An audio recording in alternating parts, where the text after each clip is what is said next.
thought that goes through my mind is we're lawyers, not magicians. Right. You know, there's nothing you can do with a scenario like this.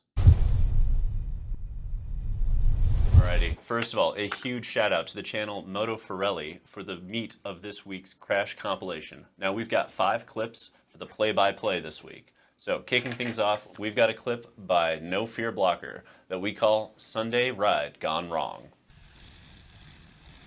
Alrighty, so as we can see here, somebody who's probably speeding a fair amount, and oof, there we go.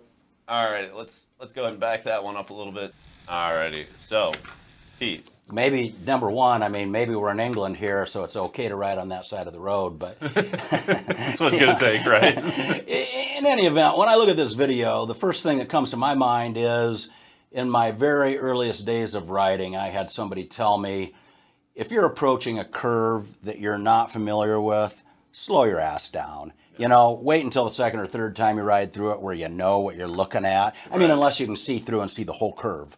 But if you can't see the whole curve, you need to slow your ass down because you just don't know what you're dealing with. And obviously, either this guy is his first run through here or, I mean, really, how do you blow this other than just going way too fast? I mean, I look at this and even if it's in England, they're still going between lanes. You know what I mean? Like one lane, other lane, they're still going back and forth and clearly not able to slow down in time, make the turn. Not going to happen. All right, we're going to move on from this one and get to that second clip. We call this one lane splitting. Alrighty, so pretty basic, and we're going right between the lanes here. This is what lane splitting is. And there's the problem with it. Oof. Ouch. Ouch. Alright, so we know lane splitting is legal in some states. California, for instance. We're over here in the Midwest. Is it legal in Iowa? No, it's not. And I mean, we can see kind of why this can be a problem, because you're trusting all of these drivers not to open their door, not to change lanes, not to make any sudden movements, and to stay in a very perfect straight line for you as you go between them. And like we saw here, it doesn't always happen. You know, bottom line is, let's just assume we're in a legal lane splitting state. The only way to safely lane split is to do it slowly. Sure. You can't fucking go barreling in there like this dude does because of exactly what you said. You're relying on a lot of people to not do something stupid, and we say it over and over again. Always assume the other guy's going to do something stupid. Right. I mean, if you're going to lane split, you got to do it slowly. Alrighty, this one is called no passing. Let's take a look. Alright, so pretty basic. Just rolling right behind, probably going a little bit faster than the speed of traffic as we're catching up to the back end here. And ooh, got cut off. Oh God, ow. Okay, all right, we're gonna start right about there. So as we can see, again, coming through, and right there. I mean, a basic principle of passing is you gotta be able to see the oncoming lane. Right. It is just foolish to make a pass when you can't see the oncoming lane. And right here, that's not enough. That's not nearly enough. And furthermore, I mean, if you look ahead, it looks like there's another motorcycle up ahead of this camper.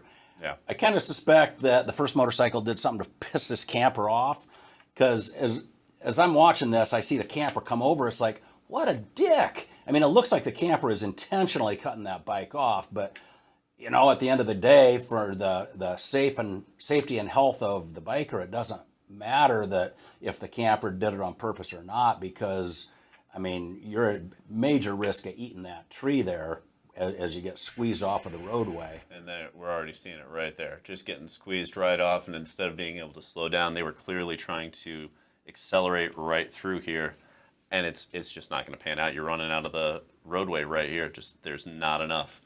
So I don't know, it's one of those scenarios where, yeah, the camper is almost certainly being a dick here. Unless there is a giant crash on the right-hand side that they're trying to, like, dodge, they're just cutting them off.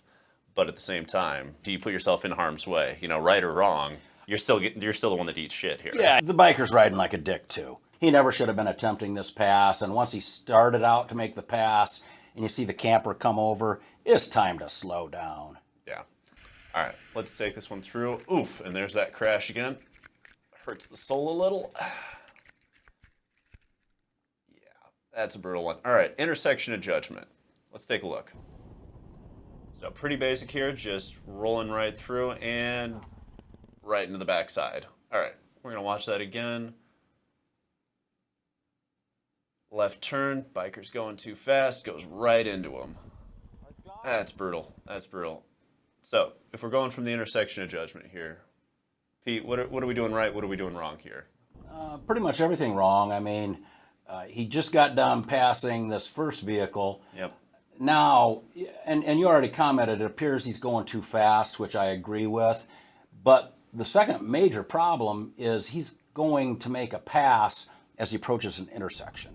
Intersection passing or passing within, it depends on if you're in the city or out in the country, but passing at an intersection is illegal, and for good reason. This shows you exactly why, because you go to pass somebody with an intersection coming up, you don't know if they're going to turn at that intersection. Right. You don't. I mean, and I'll go one step further.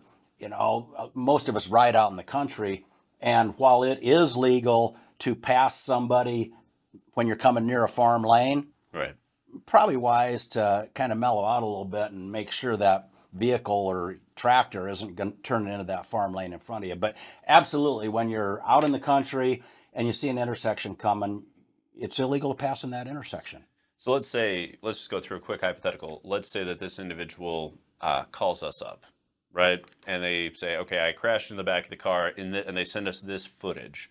Is there anything that can even be done to help them at that point with their case? Or are they just liable? No, I'm going to tell that guy, sorry, dude, but you know, you're going to be found mostly at fault here, probably completely at fault, because you know, I didn't notice if the vehicle that turned used its turn signal, but Right. still, the dude on the motorcycle is going to be way over 50% at fault here, and this is a case we decline.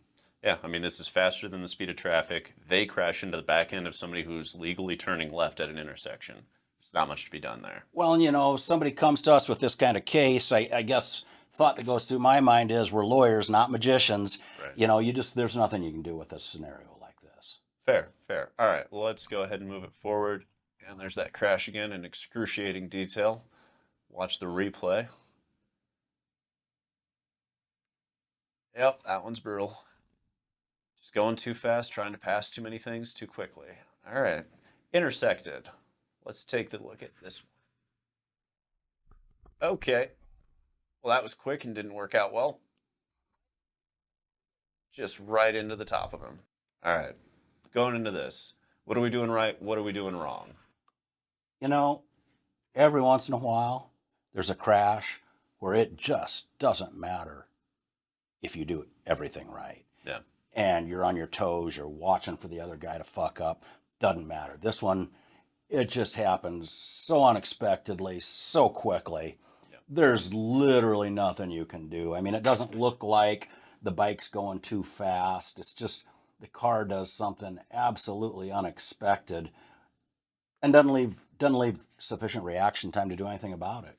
So, I mean, we can see that the car is going right across the front line of the bike, right? I don't think we're seeing a whole lot of fault in what the biker is doing. Maybe they're going a little fast, hard to tell, right? But in general, they're slowing down here, and you can see that from the way that camera is shaking, that they're trying to rapidly stop. But they're going to hit the front end right here. Thankfully, it doesn't seem like it's the worst crash in the world. We're not seeing them just get flattened.